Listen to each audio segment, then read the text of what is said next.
A pretty unique game to watch out east between Jaylen Brown and the Boston Celtics and Tyrese Halliburton and the Indiana Pacers. I say Halliburton's name, but he did not play for too long in this one. Second quarter, Halliburton's going to slip, and unfortunately, he's not going to be too quick to get up. Pacers are calling this a hamstring strain. It appears as though they dodged a big bullet. Tyrese will be evaluated in a couple weeks' time. But for this basketball game, there was no Tatum, but you had a lot of Jaylen Brown. He throws it down. Other end, TJ McConnell stepping up in Halliburton's absence. The Pacers got the lead after 3. Fourth quarter, under 2 to go. What can Brown do for you? Well, he can cut the Celtics deficit down to a point. Brown had 40. Porzingis is going to give the Celtics the lead with that three-pointer. It's a 2-point game. 45 seconds to go. More. McConnell spinning, winning, and dealing. TJ had 12. Game is tied. Boston looking to go ahead late. Brown gets a foul call. Benedict Mathurin say, I ain't touch him. Rick Carlisle, the Pacers head coach, challenges. And ladies and gentlemen, somehow, some way, this thing was overturned by the refs. Indiana gets the basketball with 2 seconds to go. Porzingis is called for a foul on Mathurin now. You be the judge. Celtics don't have a challenge, so it's Indiana to the line for 3 free throws. Benedict makes the first.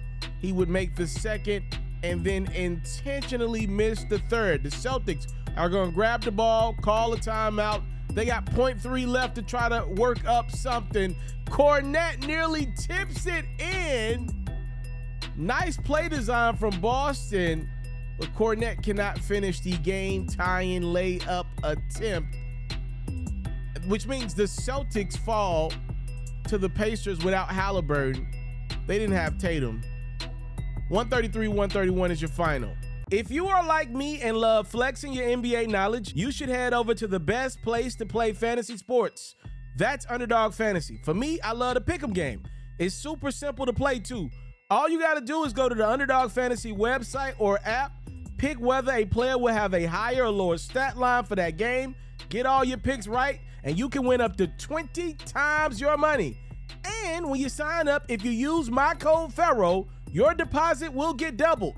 You can't beat that. Again, head over to today's sponsor, Underdog Fantasy's website or app, use my code FERRO, and your first deposit will get doubled. Phoenix Suns, Los Angeles Clippers getting it on, ladies and gentlemen. And guess what? Everybody's healthy for a change. You might want to Kodak screenshot this moment. I'm not sure how many times we're going to get it, knock on wood. First quarter, it's Bradley Beal, the steal and the throwdown. And then another name you may know. His name is Russell Westbrook. He passes to Zubac, who throws it down. And then Paul George joins the highlight. He nails the 3 over Booker. On the other end, you got former teammates going at it. Kevin Durant blowing past Harden for the deuce. And then KD accepting the screen and nailing the 3. The Suns are up 4 midway through the second. Here comes the Clippers, though. Harden get a little get back. He nails the 3 with that patented cross and pull. George led the way for the Clippers with 25 in this one. That 3 puts LAC up 11. On the other end, Kevin Durant say, not so fast, bro. We staying around. Durant trying his best to keep the Suns in this one. Kawhi says, try harder. The Claw gets the steal, and Kawhi gets the easy dunk. Suns on the brink of getting blown out. It's Booker nailing the deuce. Then it's George responding with another, guess what, top of the key 3. It's a 14-point game. The easy money sniper. Little boy day tomorrow, KD had 30 points to lead it for Phoenix. But all in all, the Suns got hit in the mouth by the Clippers in the 4th, and they never bounced back. A 19-2 run led by Hart, who had 19 points, and then 10 assists as he finds Norman Powell. And then the finishing touches on this one is put by the Claw. Clippers blow past the Suns. Your final is 138-111 from Los Angeles. With Ja Morant away, will the Grizzlies still come to play? Ja Morant's season is over due to a torn labrum. Luka and Kyrie hope their season is just getting started. Mavs hosting the Grizzlies. First quarter, the dynamic duo in white go to work. Luka nails the three. And then Kyrie nails the fadeaway. Irvin had 33, Luka had 31. Grizzlies came to play though. By the way, no Jaren Jackson. He was out with an injury in this one. Marcus Smart was here for a second. Look at this nasty no-look pass. Absolutely fools Derrick Jones Jr. Smart finds Bismack Biyombo inside. And then David Roddy coming down the lane. Nobody's going to stop him. Get out of my way. It's Roddy time. Grizzlies are now out in control of this one. It's a 13-point game. Desmond Bane has been playing so hard for Memphis this year. His stellar play continued in this one. Second half, Smart takes over. Game so nice, you probably should knock that thing down twice. Smart nails a three, looks at his hand and says, dang, I'm hot. Maybe I'm a little too hot. Ironically, Smart would leave the game shortly after with a finger injury. I cannot make this up. This is just craziness. Grizzlies are still up 14. Can the Mavs make a run? Desmond Bane says no. Just look at how hard he's running to keep the Grizzlies out in front. And if some is good, more is better. It's Bane on the attack. He led the way with 32 points for Memphis, 9 boards, 4 assists. The Grizzlies somehow, some way get a dub on the road, 120-103. LeBron James and the Los Angeles Lakers could really use a dub. They got the Toronto Raptors in the Crypto.com arena. LeBron could really use a big game from AD, and I'm gonna be honest with you, he got just that. Davis was in his bag, and it's Birkin in this one. A 16-point first quarter for AD. Trust and believe, we're not done with him. More in a sec.